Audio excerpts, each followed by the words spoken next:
Hey class, welcome to lesson 5.1, solving systems of equations by graphing.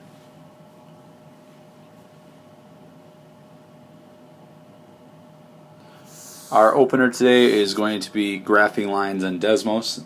Graphing lines and Desmos is allowed and encouraged throughout this unit to help you when you're doing the graphing style problems, and then you can always take screenshots afterward.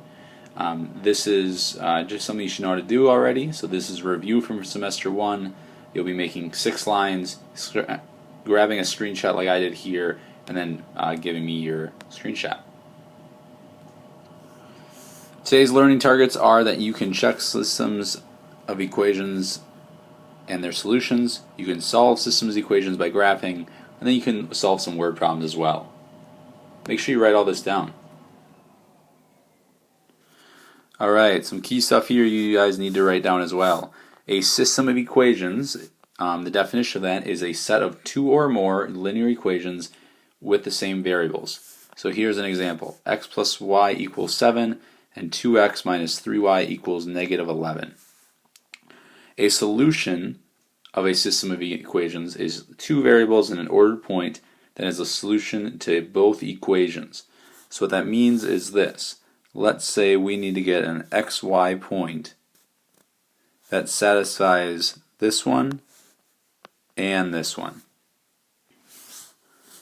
Now, one way to solve this would be to guess random numbers that work for both, and hopefully they work. That's not what we want you guys to do. We will be teaching you different ways to solve things. But the idea of this one here is, let's say here we know that the answer was already 2, 5. That is the correct answer for both of these. Because as you plug 2 and 5 into these equations, you'd have 2 plus 5 is equal to 7. So 7 is equal to 7. And then for the other one, you'd have 2 times 2 minus 3 times 5 equals negative 11. So you'd have 4 minus 15 equals negative 11, and negative 11 equals negative 11. So that's how we would know simply that this,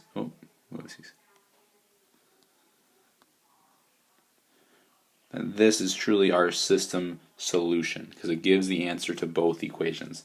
Again, we don't want you guessing and checking. We're going to teach you a few ways in this unit to solve this correctly and efficiently.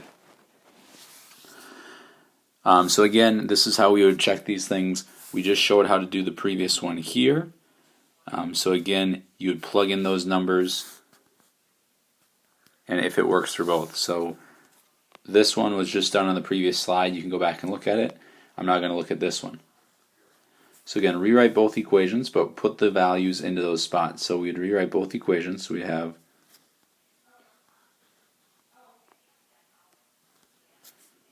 have y equals x plus 4, and we'd have y equals negative 2x minus 4.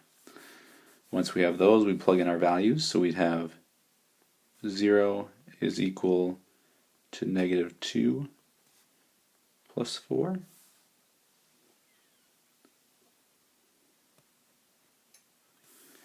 And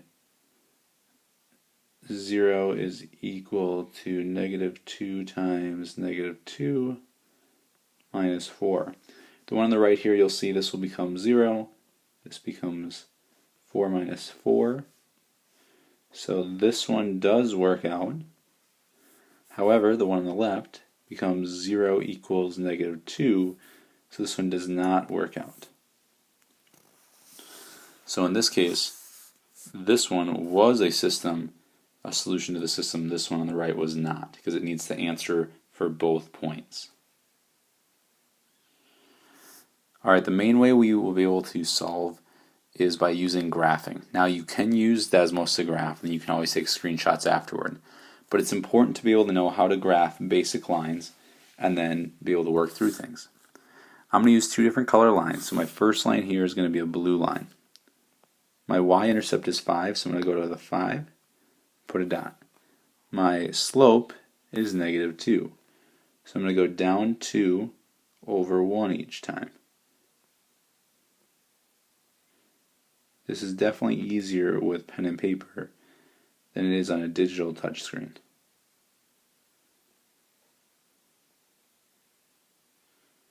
Once you dot your line out all the way, and it's going down 1 over 2, go back the other way, and then we do need to make a solid line that goes through it.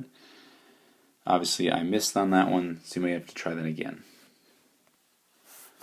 For my other line, the y-intercept is -1, so I start here at -1, and the slope is +4, so it's going to go over 1, up 4. It's going to be there, there.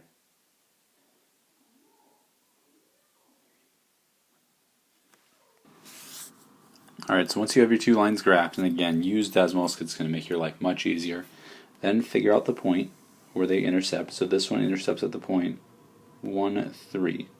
So we're pretty sure that's the right answer, is 1, 3. But then we need to test it in both equations to make sure it truly works before we accept that answer. So then again, you just rewrite both equations.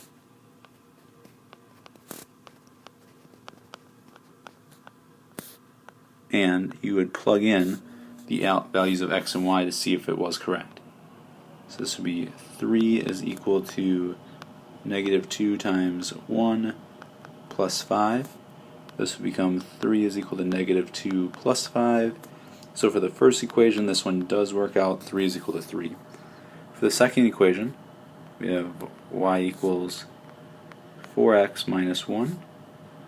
We have 3 is equal to 4 times 1 minus 1, which would become 3 is equal to 4 minus 1, which is 3 equal 3.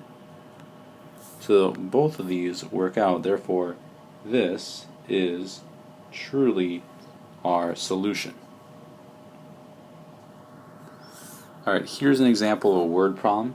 Again, this word problem is all the way done, so we're going to talk through how we can do this. Initially they give you a word problem, so the first thing you should do is figure out how do you convert the text to more simple words. So you'll notice that it says roofing contractor buys 30 bundles of shingles and 4 bundles of paper for $1,040. So 30 times the bundles of shingles and 4 times the rolls of roofing paper equals 1,040. The next sentence shows you the next equation. This is oftentimes a very common thing. So 1 sentence per equation is very, very common in this class. The second purchase, same prices. Contractor buys 8 bundles and just straight 8 bundles. They didn't buy any roofing paper. Probably isn't going to work very well on the roof then.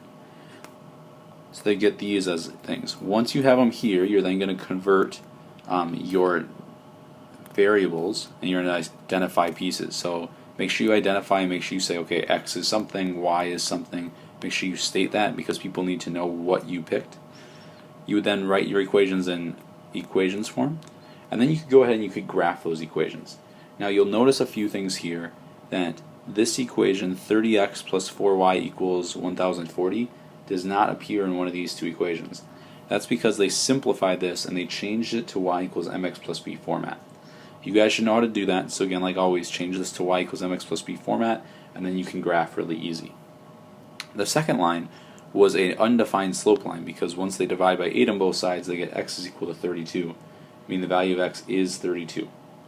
So we already know what the x value, the price of the bundles are, that's going to be 32. Then we look on the intercept point of 32.20 to get us the y value, telling us the price per roll here. Like always, check that point, do not just assume it's going to be right. Sometimes math can trick you and it doesn't work. But if it does both work out just like it does here, then you can identify the answers in context. Remember, the x was the price per dollars in bundles of shingles, so the shingle bundles is $32, and the rolls of roofing paper is $20. Your homework is on the Big Ideas Math website. You'll need to log in there. Once you finish, screenshot it and submit it to our Canvas page to earn the credit. Good luck!